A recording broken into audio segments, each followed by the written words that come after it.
Welcome to Toffee Blue View, your source for all things Everton. I am Gerry. I'm joined by Terry. Yeah, I'm not going to keep going in some kind of weird rap, improvised rap, because I'll spare you all. We need to talk about Lookman. We need to talk about Ademola Lookman. We've done this segment before, but it was last year, I think. Somebody on Twitter, I don't remember the gentleman's name, so I apologize. It should be very easy to find. Posted something citing German sources, saying that, and we have no idea if this is true or not. This is sparking conversation, not saying, hey, here's ITK knowledge. Saying that we are going to be offering Lookman to RB Leipzig for Werner and we'll be giving money as well.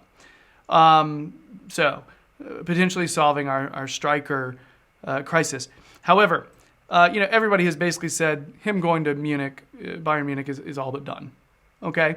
So, whether it's true, I don't care. That's not really the conversation. The conversation is, if he is uncomfortable or unhappy at Everton, do you think it's a wise move to try to get some kind of valuable position for a guy who is really just a promising talent?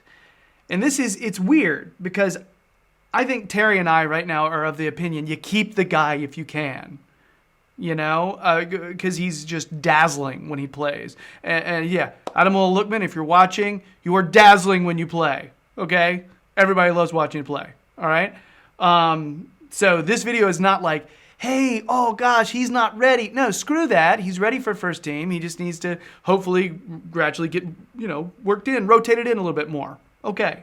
Because he's a game changer. He's quick. Maybe the quickest player I've ever seen. But if he is for some reason wanting to play more games, and if he's for some reason impatient about it, is it the kind of thing? Do you feel like this particular regime with Bronze and Silva, who wants this regime of young talent to invest in young talent, I mean, would they really get rid of a player like that regardless for an older player? You know what I mean? Like, under what circumstances would you be cool with losing Lookman, Terry? That's what I'm asking. If he wants to go. Because he wanted to go last summer, and we made a big, effort to keep him, and it was touch and go, and it was more or less the story of our transfer window last summer, and before the very end when we had the mad transfer deadline day. It was just whether we could keep Lookman, because RB Leipzig would be very public about wanting to take him back. We've done really well there. We made a big song and dance go, don't judge us on last season. That was, we've moved on from that. We're a new era, new regime. The Allardyce days are gone. They were a temporary thing. Young manager, he wants to make a young team. Brands is investing in, in youth. And honestly, I think we've let him down. Like, there's been times throughout the season where he should have been playing. Like, when Bernard first came in, he needed a spell to get up to speed physically. He'd been out of the Ukrainian league had finished in March. He'd had an injury. He'd had no pre-season. Lookman should have started the season on the left. I know Richarlison did, and we were playing Tosin and whatnot. But I think much earlier in the season, Lookman should have had a spell on the left.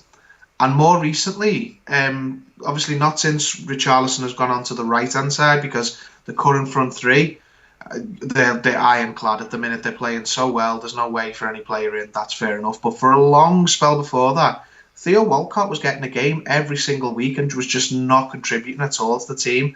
Lookman should have been playing then. Walcott should have been dropped and allowed Lookman a run of games. Now, I'm not saying, if he, I don't see what's happening in training. It could be a lot of that. It could be, I want to do that, but you're not doing X, Y, or Z in training. We don't know. But I think, what was the point in keeping him if we were going to use him as sparingly and as little as we have this season? Talent-wise, he's one of our very best players, and I want to see him more. I wanted to see more of him for 3 years, and it never happens. And it's not all one direction. Some of it will be the club, some of it will be the player, I'm sure. But if it comes to this summer and he wants to be sold, and says, right, I've given 3 years. Because he did get behind Silver. He said, right, well, I'm here now. I really want to play. I want to get my head down and work. And maybe that's still his attitude. And next season he's going to go, well, I'm going to go into next season. I'm going to be a starter soon. I'm going to break in. I'm going to stake my claim. But if he turned around and said, listen, I want to go to Germany. I stayed.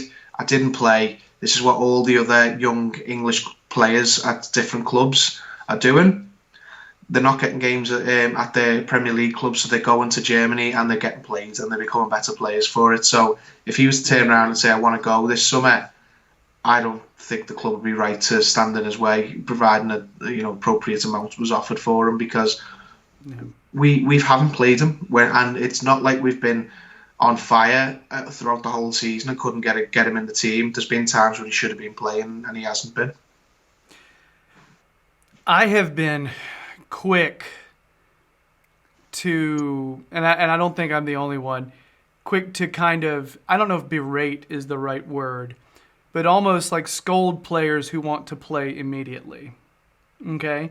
It's really easy, me being some just dude in America, saying, hey, you play for the team.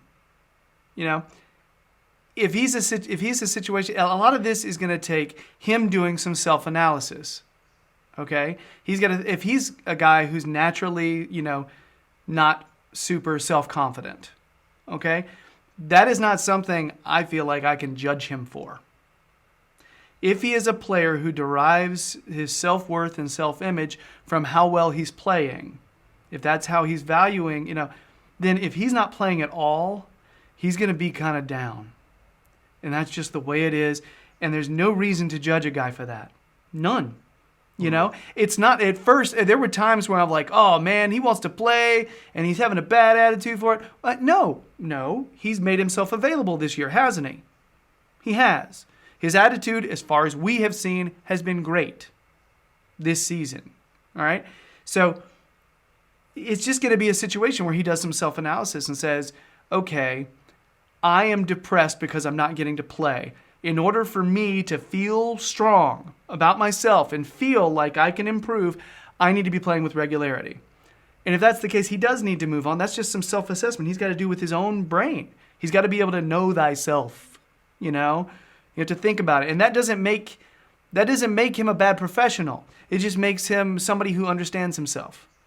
He gets himself, And if he's being asked to sacrifice a lot for Everton, and it's a situation where he's being put in a situation to kind of, that's not the word, sacrifice is not what I'm thinking of, compromise what he feels to be his playing time, what he feels to be his self-image.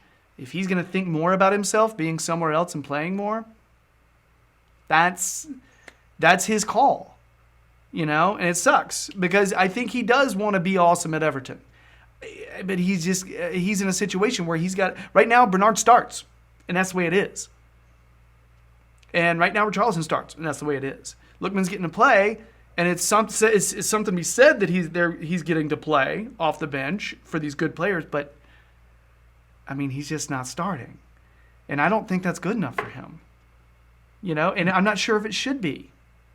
It depends on his personality is what I'm saying. I wanted to make sure I made it clear that I don't want to judge the guy. I feel like I've judged the guy before. I don't want to do that anymore. I feel like I've grown as a supporter, as a human, trying to treat him like a human being, if that makes sense. Mm.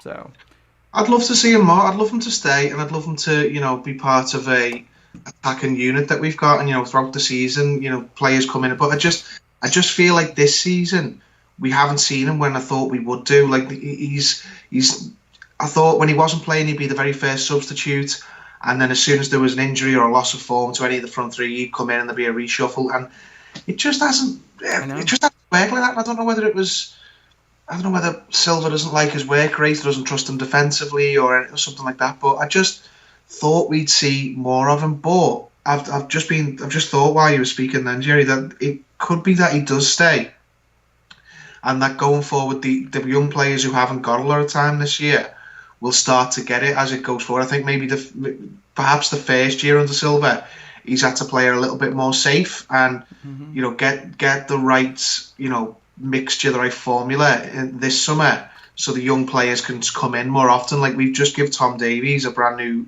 contract.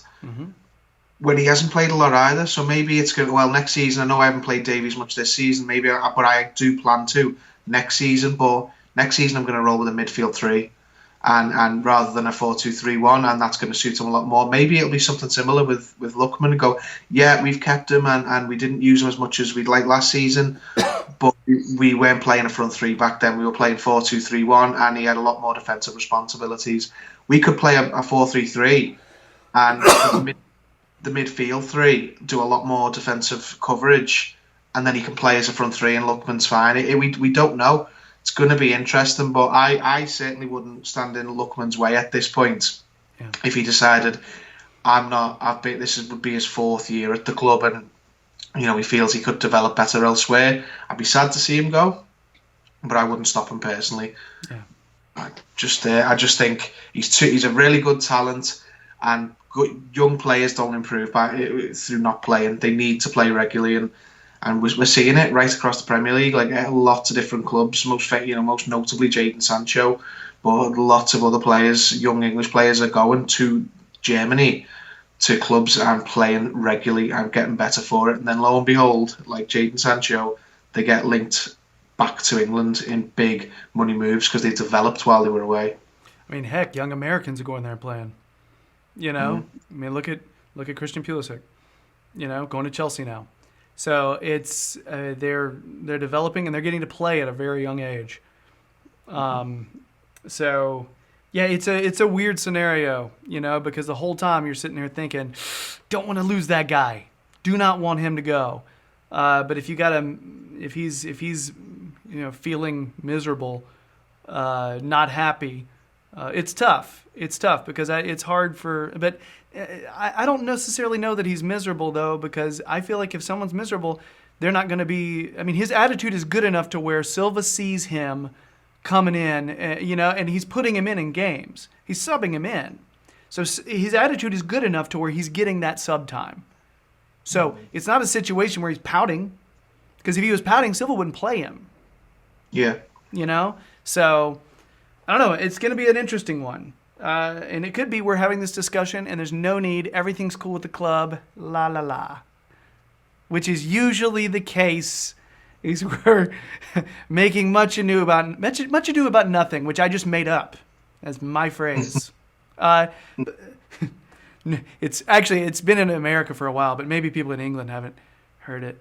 I guess that's... I mean, anything else on Lookman?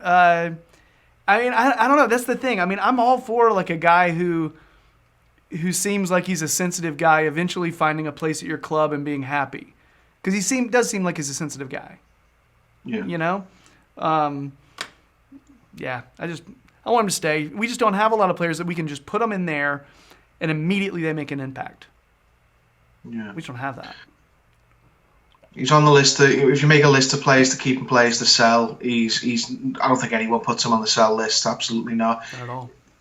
Even for players who haven't played a lot this season, it's like usually the ones who aren't playing right now. I think some people just have the first 11, 2 substitutes, and the rest sell. He's never on the list. Lookman is always on people's keep lists, and there's a reason for that, because we've seen in the short burst that we've seen from him, he's got the potential to be a really good player, and you can't have too many really good players. Yeah, me and John were talking about what to call this segment, and we were going to call it like keep or sell Ademola Lookman, and we're like, no. We don't want that to be the impression we're wanting to give with this segment, because we don't want to sell him. You know what I mean? We don't want that. It's just a thing. The only reason we would is if he specifically says, guys, I got to roll. I need to play now. I need to know that I'm going to be playing. So that's why you sell. And if you do, you got to hope that we're getting something substantial in terms of talent or financial compensation in return, which we would. So it's the big question, though. You hate to, with a new philosophy of keeping your young talent, if at all possible, the idea of having to let a gem like him go. You don't want to do that. All right, Well, I guess that's it for our Lookman segment. Yeah. Hope you stay, dude. Just saying.